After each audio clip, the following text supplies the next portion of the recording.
Hello everyone. आज के इस लेक्चर में हम लेफ़्ट हैंडेडनेस अर्थात वामपंथी या बाएं हाथ से काम करने वाले बच्चों के बारे में डिस्कस करेंगे। जब भी कोई बच्चा पैदा होता है, धीरे धीरे अब वह बड़ा होगा और जब कुछ गतिविधियां करता है या एक्टिविटीज़ करता है तो उसके आधार पर हम पता लगा सकते हैं कि बच्चा लेफ़्ट हैंडेड है या राइट हैंडेड है। अर्थात उनकी गतिविधियों के द्वारा हम ये चीज़ पहचान सकते हैं कि वह जिस हाथ का ज़्यादा उपयोग करता है उसी के आधार पर इसका निर्धारण किया जाता है। स्टैटिस्टिक्स ये बताती है कि पैदा होने वाले 10 बच्चों में से लगभग 9 बच्चे दाहिने हाथ का प्रमुख रूप से उपयोग करते हैं, जबकि इसमें से एक बच्चा जो होता है वह बाएं हाथ का प्रमुख रूप से उपयोग करता है। अर्थात अगर हम 100% की बात करें तो उसमें से 90% बच्चे राइट हैंडेड होते हैं, जबकि 10% बच्चे जो होते हैं वो लेफ़्ट हैंडेड होते हैं। जब बच्चे छोटे होते हैं अर्थात 7 से 9 महीने 10 महीने तक के होते हैं, तब तक वो अपने हाथों का ठीक तरीके से उपयोग करना सीख जाते हैं। अर्थात किसी चीज़ को पकड़ना, खिलौनों को पकड़ना वो सीख जाते हैं और जो उनके बॉडी पार्ट्स होते हैं उनके अस्तित्व को भी धीरे धीरे समझना शुरू कर देते हैं और उनका उपयोग करना शुरू कर देते हैं। जैसे अपने हाथों का, पैरों का, सिर का, जीभ का, इस तरीके से सबका इस्तेमाल करना वो शुरू कर देते हैं। लेकिन इतनी छोटी उम्र में आप नहीं पहचान सकते हैं कि बच्चा लेफ़्ट हैंडेड है या राइट हैंडेड है। तो जब तक बच्चे 2 साल तक की उम्र को अप्रोच करते हैं उस समय तक हम ये चीज़ को पहचान सकते हैं कि बच्चा राइट या लेफ़्ट हैंडेड है। तो इसका पहचान करने का तरीका बहुत ही आसान होता है कि जब भी आपको किसी बच्चे के बारे में ये चीज़ पता करनी है, आप उस बच्चे को पास में बुला करके अगर कोई चीज़ देते हैं या देने के लिए कहते हैं कि ये लीजिए आप पकड़िए इसे, तो जब बच्चा अगर अपना राइट हैंड अगर आपके आगे करता है तो आप समझ जाइए कि बच्चा राइट हैंडेड है, और अगर बच्चा अपना लेफ़्ट हैंड आगे करता है उस चीज़ को पकड़ने के लिए तो हमें पता चल जाएगा कि बच्चा लेफ़्ट हैंडेड है। तो इस तरीके से इसका निर्धारण करना या इसे जानना बहुत ही आसान होता है। वैसे बच्चे जब तक 2 साल के होते हैं तब तक उनकी इच्छा के अनुसार वो उस हाथ का इस्तेमाल करते हैं। जब उन्हें राइट हैंड ज़्यादा यूज़ करना पसंद हो तो वो भी कर सकते हैं, और वे चाहे तो लेफ़्ट हैंड का भी उपयोग कर सकते हैं। लेकिन यदि बच्चा स्वाभाविक रूप से बाएं हाथ का ज़्यादा उपयोग करता है तो उसे कभी भी दाहिने हाथ का ज़्यादा उपयोग करने के लिए मजबूर नहीं करना चाहिए या उसको फोर्स नहीं करना चाहिए, क्योंकि यह एक स्वाभाविक प्रक्रिया है और बच्चों के लिए बहुत ही मुश्किल हो सकता है अपने हाथ से अपनी गतिविधियों को बदलना, और ये एडजस्टमेंट भी थोड़े से मुश्किल हो सकता है, इसलिए कभी भी फोर्स नहीं करना चाहिए। अब हम डिस्कस करेंगे कि लेफ़्ट हैंडेडनेस के क्या रीज़न्स होते हैं, क्या क्या कारण होते हैं। तो देखिए, अगर कोई 2 पेरेंट्स हैं, पेरेंट्स हैं, वे दोनों अगर राइट हैंडेड हैं तो ऐसा भी हो सकता है कि जो उनकी उत्पन्न होने वाली संतान हो वो लेफ़्ट हैंडेड हो। तो ऐसा हो सकता है, इसके कई सारे कारण हैं। जैसे पहला है जीन, आनुवंशिकता जो है यह बच्चे के राइट हैंडेडनेस या लेफ़्ट हैंडेडनेस होने को प्रेरित करती है। माता पिता से बच्चों को जीन आते हैं कि वो उनका रंग कैसा होगा, उनकी आँखों का रंग कैसा होगा, त्वचा का रंग कैसा होगा, बाल कैसी होगी, त्वचा कैसी होगी, कितनी उनकी लंबाई होगी, कैसा उनका मोटापा होगा, वो कितने इंटेलिजेंट होंगे। तो इस तरीके के प्रत्येक जीन जो होता है वो माता पिता से ही बच्चों को मिलता है। तो जीन्स जो होते हैं उनके साथ साथ में कुछ सपोर्टिव चीज़ें भी होती है, कुछ अन्य पर्यावरणीय प्रभाव भी ऐसे होते हैं जो बच्चे को दाएं या बाएं हाथ के इस्तेमाल के लिए प्रेरित या प्रभावित कर सकते हैं।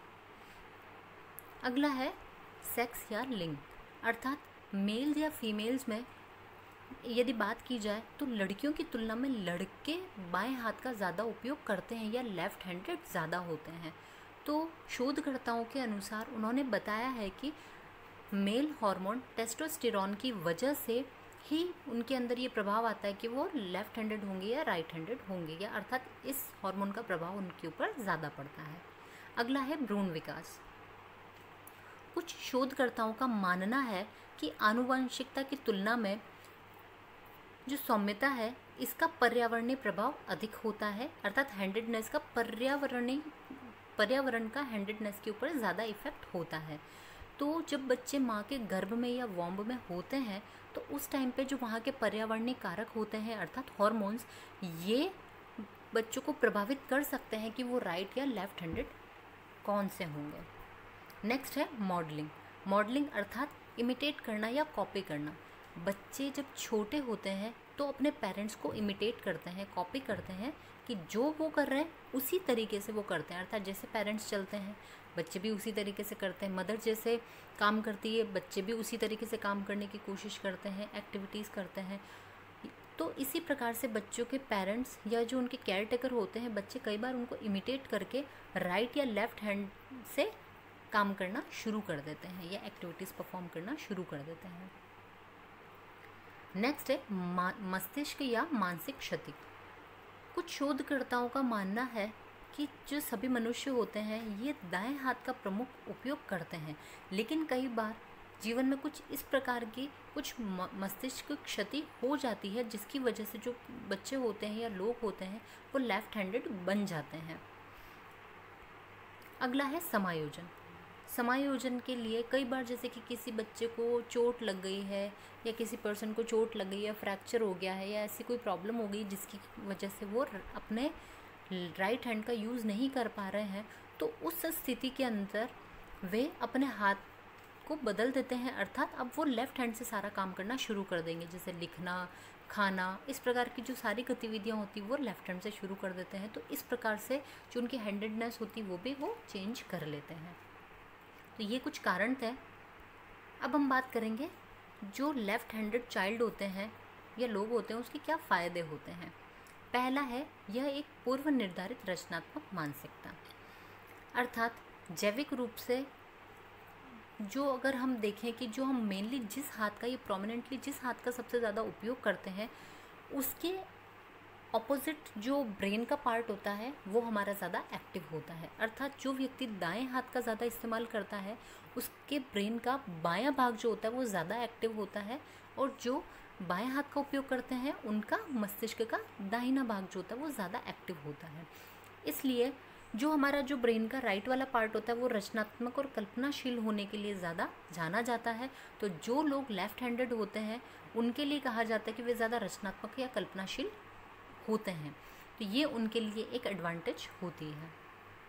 अगला है मल्टीटास्क करने की क्षमता होती है ऐसे बच्चों में, क्योंकि जो बाएं हाथ से काम करने वाला व्यक्ति या बच्चा है उसको कई सारी चीज़ें अलग तरीके से सीखनी पड़ती है, क्योंकि जैसा कि हमने बात किया कि 90% लोग जो होते हैं लगभग राइट हैंडेड होते हैं, तो आपको आपके चारों तरफ की जो डिज़ाइंड चीज़ें हैं या कार्य हैं वो आपको दाहिने हाथ से करने वाले उस प्रकार के ही आपको ज़्यादा मिलेंगे। तो बाएं हाथ वाले लोगों को अधिकतर यहाँ पर थोड़ा सा ध्यान रख करके या शुरुआत में थोड़ा सा स्ट्रगल करके ये चीज़ें सीखनी पड़ती है। तो इस वजह से इनका जो माइंड होता है वो बहुत ज़्यादा एक्टिव हो जाता है, चीज़ों को अलग अलग तरीके से कैसे करना है या किसी एक्टिविटी या काम को अलग अलग तरीके से कैसे करना है, तो इस चीज़ को बहुत जल्दी वो सीख लेते हैं या समझ लेते हैं। तो इस वजह से वो मल्टीटास्किंग में माहिर हो जाते हैं कि एक साथ वे कई काम कर सकते हैं, कई चीज़ों को सोच सकते हैं या सुन सकते हैं, समझ सकते हैं। तो इनमें ये क्वालिटी होती है। अगला है बढ़े हुए पानी के नीचे की दृष्टि इनकी बहुत अच्छी होती है, अर्थात ये थोड़ा सा सुनने में थोड़ा अलग लग सकता है, लेकिन जो बाएं हाथ या लेफ़्ट हैंडेड पीपल होते हैं ये पानी के नीचे जो चीज़ें होती है या जो दृश्य होता है उसको बहुत अच्छे तरीके से देखने में सक्षम होते हैं। इसीलिए इस प्रकार के जो लोग होते हैं अगर वो तैराकी को चुनते हैं किसी खेल के रूप में या तो वो उसके अंदर बहुत ही अच्छी परफॉर्मेंस दे सकते हैं। नेक्स्ट है एक बढ़ा हुआ IQ लेवल। यह भी फैक्ट्स पर आधारित शोध के द्वारा ही बताया गया है कि जैसे एक शोध में जिसमें कुछ सदस्यों की तुलना की गई जहाँ पर लोगों का IQ लेवल हाई था उसमें से 20% लोग जो थे वो बाएं हाथ या लेफ्ट हैंडेड थे। अगला है विभिन्न खेलों में बढ़त, अर्थात क्रिकेट, बास्केटबॉल, टेनिस या कोई भी ऐसे हम खेलों की बात करें तो ये यूजुअली सीधे हाथ से खेले जाने वाले या दाएं हाथ से खेले जाने वाले गेम होते हैं। लेकिन यदि कोई दूसरा जो प्रतिद्वंदी है वो यदि बाएं हाथ से खेलने वाला हो तो वह उस खेल को थोड़ा सा बदल सकता है, सामने वाले को थोड़ा सा भ्रमित कर सकता है। तो इसकी वजह से उनको एक एक्स्ट्रा एडवांटेज मिल जाता है। अब हम बात करेंगे जो लेफ़्ट हैंडेड चाइल्ड होते हैं उनके लिए क्या क्या चुनौतियाँ होती है, क्या क्या समस्याएं हो सकती है। तो जो बाएं हाथ से काम करने वाले जो बच्चे होते हैं उनको बहुत सारी चुनौतियां या समस्याओं का सामना करना पड़ता है और बहुत सारे एडजस्टमेंट्स भी उनको बनाने पड़ते हैं। तो क्योंकि कई बार चीज़ें उनके अकॉर्डिंग डिज़ाइंड नहीं होती है, उनके हिसाब से नहीं होती है, इसलिए ये मैनेजमेंट करना पड़ता है। अब हमारे लिए या जो राइट हैंड का यूज़ करने वाले लोग हैं उनके लिए बहुत ही नॉर्मल सी बात होती है, लेकिन बाएं हाथ से काम करने वाले के लिए थोड़ा सा समस्याप्रद होते हैं। जो हमारे रोज़मर्रा की गतिविधियां होती है या सामान होते हैं जिनको हम दैनिक जीवन में यूज़ करते हैं, वो आपने देखे होंगे अधिकतर लेफ़्ट हैंड से ज़्यादातर ऑपरेट करने वाले होते हैं। जैसे कि हम एक छोटा सा बात करें, गेट के जो आपके कुंदे होते हैं या लैचेस होते हैं, तो ये आपने देखा होगा कि ये आप राइट हैंड से ही इसको क्लोज़ कर सकते हो। फ्रिज है जैसे, आप इसे खोलेंगे तो ये राइट हैंड की मदद से ही खुल सकता है, आप उल्टे हाथ से इसे खोलना आपके लिए मुश्किल हो सकता है। इसी प्रकार से अगर आप गाड़ी चलाते हैं, जैसे मोटरसाइकिल या स्कूटी चलाते हैं, तो उसमें भी आपके लिए थोड़ा सा प्रॉब्लमेटिक हो सकता है, क्योंकि जो रेस वाला पार्ट होता है वो आपके राइट हैंड साइड में होता है। तो ऐसे लोगों के लिए या बच्चों के लिए थोड़ी सी समस्याएं आ सकती है। जो सभी दरवाजे होते हैं उनके हैंडल्स जो होते हैं यूजुअली राइट हैंड से काम करने वाले लोगों के अनुरूप होते हैं। तो जो लेफ़्ट हैंडेड चाइल्ड होते हैं या पर्सन होते हैं वो कई बार इसकी वजह से चोट खा सकते हैं या उनको परेशानी आ सकती है। अगर हम सीज़र्स की बात करें तो सीज़र्स जो होती है वो राइट हैंड से चलाने के हिसाब से ही डिज़ाइन की गई है और उसी हिसाब की मिलती है। तो जो लेफ़्ट हैंडेड चाइल्ड या पर्सन है उसके लिए थोड़ा सा मुश्किल हो सकता है ऐसे सीज़र्स को यूज़ करना। तो उनके लिए स्पेशली डिज़ाइंड सीज़र्स मार्केट में अवेलेबल होती है, जिससे कि वो ईज़िली कट कर सकते हैं चीज़ों को।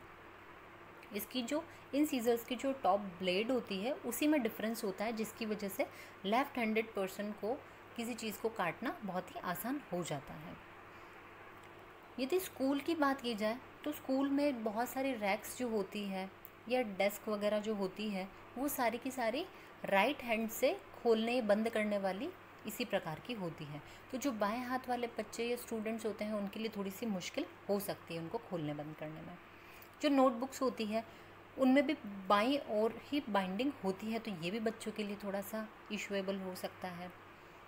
जो अगर हम बात करें राइटिंग प्रोसेस की, तो अगर कोई बच्चा दाएं हाथ से लिखता है और एक बाएं हाथ से लिखता है, अगर आप इन दोनों को पास पास बिठा देते हैं तो इनकी दोनों के हाथ की कोहनी जो होती है अधिकतर एक दूसरे को टच होने की वजह से इनको राइटिंग प्रोसेस में प्रॉब्लम आ सकती है।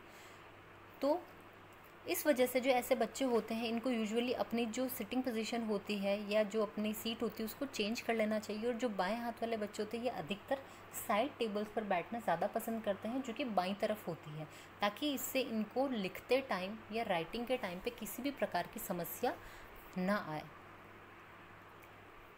जब हम बात करते हैं कंप्यूटर माउस की, तो जो माउस होता है ये भी जो राइट हैंडेड पीपल होते हैं इनके अकॉर्डिंगली डिज़ाइन किया होता है, वो उसको ईजिली या अच्छे से यूज़ कर सकते हैं। लेकिन जो लेफ़्ट हैंडेड होते हैं उनके लिए थोड़ा सा प्रॉब्लमेटिक हो सकता है, लेकिन ये कोई ज़्यादा बड़ी बात नहीं है। इसमें आप कंट्रोल पैनल में जा कर के कीज़ को स्विच करके इसको चेंज कर सकते हो और वो जो लेफ़्ट हैंडेड है वो भी माउस को ईजिली यूज़ कर सकते हैं।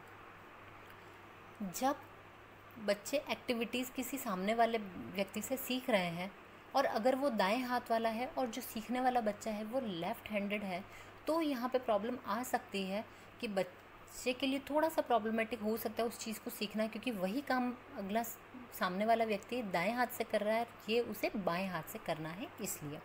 तो जैसे कि शू लेस को बांधना है, शर्ट के बटन्स को क्लोज करना है, ऐसी कुछ छोटी मोटी सी एक्टिविटीज़ होती हैं जिनको करने में उनको प्रॉब्लम आ सकती है।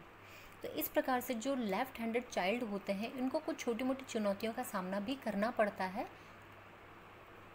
आज के इस लेक्चर में हमने लेफ़्ट हैंडेडनेस के बारे में डिस्कस किया, इसके क्या क्या फ़ायदे हैं, क्या कारण है और क्या प्रॉब्लम्स आती है, क्या चुनौतियों का बच्चों को सामना करना पड़ता है। इसी के साथ आज का हमारा ये लेक्चर ख़त्म होता है। Thank you.